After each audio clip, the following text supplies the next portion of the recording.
Hello everyone, good evening. কেমন আছো তোমরা সবাই? আশা করছি ভালো আছো। তো আমি তোমাদের দুষ্টু মিষ্টি বৌদি চলে এসেছি আর একটা নতুন একটা ব্লগ নিয়ে তোমাদের সামনে হাজির হয়ে গেছি। তো আজকের ব্লগটা হতে চলেছে বেড ক্লিনিংয়ের। হ্যাঁ, অনেক দিন বাদে আসছে বেড ক্লিনিংয়ের ব্লগ নিয়ে, তাই না? হ্যাঁ, তোমরা অনেকেই বলেছো বৌদি বেড ক্লিনিংয়ের একটা ব্লগ দাও, বেড ক্লিনিংয়ের। তো ভাবলাম আজকে চলো ফাইনালি বেড ক্লিনিংয়ের ব্লগটা দিয়ে দিই।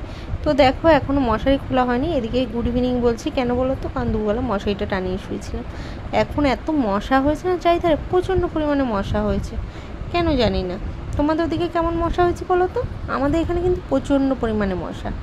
তো চলো, যারা এখনও পর্যন্ত আমার ফেসবুক পেজটা ফলো করনি, ঝটপট করে কিন্তু ফলো করে দিও ফেসবুক পেজটা। আর যারা এখনও পর্যন্ত আমার ইনস্টাগ্রাম আইডিটা ফলো করনি, ঝটপট করে ফলো করে দিও আর সাবস্ক্রাইব করে দিও, কারণ আমি অলরেডি সাবস্ক্রাইবেশনের বাজেট বাড়িয়ে দিয়েছি। আগে অতটা জানতাম না, তো এখন জেনে গেছি সেই সিস্টেমগুলো। তো এখন থেকে তোমরা যারা যারা সাবস্ক্রাইব নিয়েছো তাদের জন্য স্পেশাল একটা জিনিস থাকবে। তো স্পেশাল কি থাকবে? স্পেশাল কিছু ফটো থাকবে, স্পেশাল কিছু ভিডিও থাকবে, তো দেখতে পাবে। তো তার জন্য অবশ্যই সাবস্ক্রাইব করতে হবে আমার ইনস্টাগ্রাম আইডিটা। তো চলো ঝটপট করে নাও। আর এইদিকে আমি দেখো বেডশিটটা চেঞ্জ করে নিচ্ছি। সত্যি বিশ্বাস করো, এই কটনের বেডশিটগুলোর উপর ঘুমিয়ে না প্রচুর আরাম পাওয়া যায়। আর গরমকাল বলে কথা, গরম বলো শীত বলো, কটনের একটা মজাই আলাদা, তাই না? আর বেশি করে গরমকালে একটু বেশিই ভালো লাগে। তো আমি বেডশিট দুটো অর্ডার করেছিলাম মিশো থেকে। সত্যি কটনের এসছে, খুবই সুন্দর এসছে, মানে এতটাও আমি এক্সপেক্ট করিনি।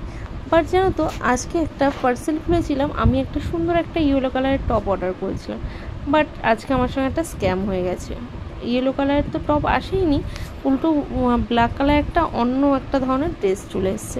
তো যাই হোক, ড্রেসটা মোটামুটি ঠিকই আছে, খারাপ না। ওটা ট্যাঙ্গোর জন্য ওকে আছে। তো যারা যারা ওই ড্রেসটার ভিডিও দেখতে চাও অবশ্যই ট্যাঙ্গোতে চোখ রেখো এবং ইনস্টাগ্রামে চোখ রেখো। ওই দুটো স্পেশাল, ইনস্টাগ্রামে স্পেশালটায় চোখ রেখো, মানে সাবস্ক্রাইবে যারা করেছো তারা পেয়ে যাবে ওই ড্রেসটার ভিডিও। তো চলো, অনেক ভকভক করে ফেললাম, অনেক কথা বলে ফেললাম। দেখো তোমাদের সাথে অনেক এক্সট্রা, যেটা দরকার নেই তো সেটাও কথা বলো। কী করি বলো তো, তোমাদের সঙ্গে যখনই গল্প করতে আসি তখনই মন খুলে না মনের সব কথা বলতে শুরু করে দিই। কখন যে বলতে বলতে অতিরিক্ত বলে ফেলি বুঝেই পাই না। কারণ কেন বলো তো, এতদিন তো যাই হোক তোমার দাদাভাই ছিল, খুঁটিনাটি তো ঝগড়াঝাটি বলো, হাসি খেলা বলো, দুটো একটা কথা শেয়ার করতাম। এখন তো সে কাজে চলে গেছে, আর সে কাজে চলে গেছে মানে সে যেখানে আছে সেখানে সবসময় ফোন করাও যায় না।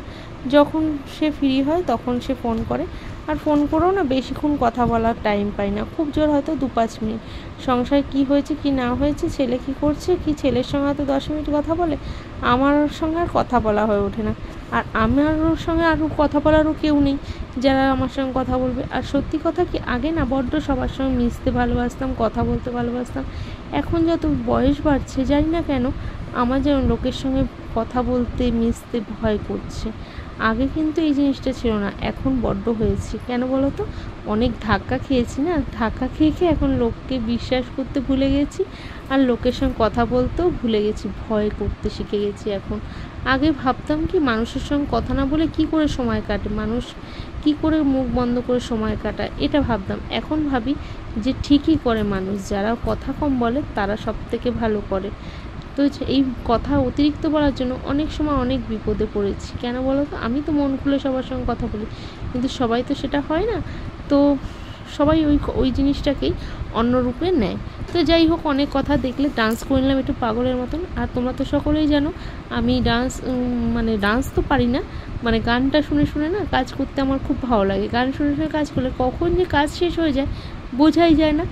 আর মনটাও কিন্তু একদম কোনো হাঁপিয়ে ওঠে, মনটা খুব ফ্রেশ থাকে। আর ফ্রেশ মাইন্ডে কাজ করতে পারলে দেখবে তোমার সত্যি খুব ভালো লাগে, কাজ করার একটা এনার্জি থাকে।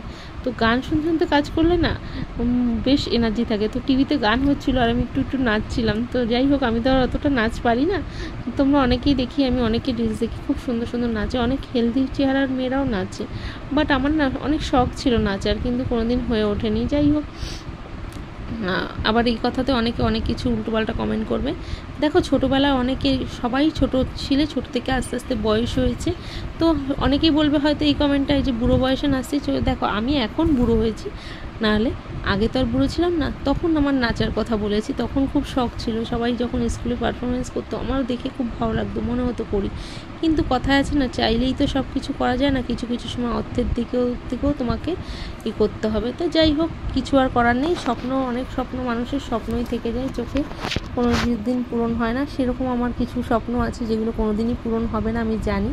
তো যাই হোক, ওইসব নিয়ে আর এখন মন খারাপ করি না। মন খারাপ করার জন্য অন্য অনেক কিছু আছে, আর সংসার লাইফে না মন খারাপের জন্য অনেক কিছু বিষয় আছে, ওইসব ফালতু ছোটোখাটো বিষয় নিয়ে কেউ মন খারাপ করে না। হ্যাঁ, অনেক কিছু চেয়েছি জীবনে, অনেক কিছু পাইনি। চেয়েছি বলতে এই না যে অনেক কিছু বা কিছু চেয়েছি, শুধু একটু মানুষের ভালোবাসা সবার থেকে, আর কিছু না। সেটা যখন সোশ্যাল মিডিয়ায় নাচলাম তখনও চেয়েছিলাম সবাই আমাকে একটু ভালোবাসুক, নিজের লোকেরা, সবাই সঙ্গে সেইভাবেই চলার চেষ্টা করেছি। হয়তো কোনো কারণে হয়তো আমার সেটা হয়তো ব্যর্থতা হয়েছে, সেই জন্য সবার কাছ থেকে ভালোবাসাটা পাইনি। তাই হয়তো তোমাদের কাছে আজকে হয়তো যেটুখানি ভালোবাসা পাই ওতেই খুশি থাকি। তো যাই হোক, মানুষ সব বললাম না, সবার যদি সব চাহিদা পূরণ হয়ে যেত তাহলে তো মানুষ অনেক কিছু হয়ে যেত। তো এটাও আমার একটা না পাওয়ার একটা কষ্ট, যে আমি অনেক মানে চেষ্টা করেও না মানুষের ভালোবাসাটা পেয়ে উঠতে পারিনি। জানি না, হয়তো আমারই কোনো ব্যর্থতা আছে হয়তো। তো যাই হোক, ওই সব কথা বাদ দাও। তো আজকে ভিডিওটা কেমন লাগলো অবশ্যই কমেন্ট করতে কেউ ভুলবে না। যদি ভিডিওটা ভালো লেগে থাকে অবশ্যই একটা লাইক, কমেন্ট, শেয়ার, আর চ্যানেলটি অবশ্যই সাবস্ক্রাইব করে যাবে।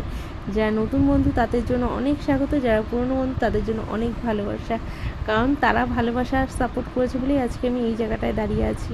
তোমাদেরকে আবারও বলছি অসংখ্য অসংখ্য ধন্যবাদ তোমাদের এত ভালোবাসা দেওয়ার জন্য। তোমাদের একটা মানে সদস্য, তোমাদের পরিবারের একজনের একটা সদস্য মনে করার জন্য আমাকে সত্যি বলছি অসংখ্য ধন্যবাদ। যেটা কোনো দিন ভাবিনি, সেটা হয়তো আজকে তোমাদের জন্য একটু একটু করে সেই স্বপ্নগুলো পূরণ হচ্ছে। তো thank you, tata, bye by.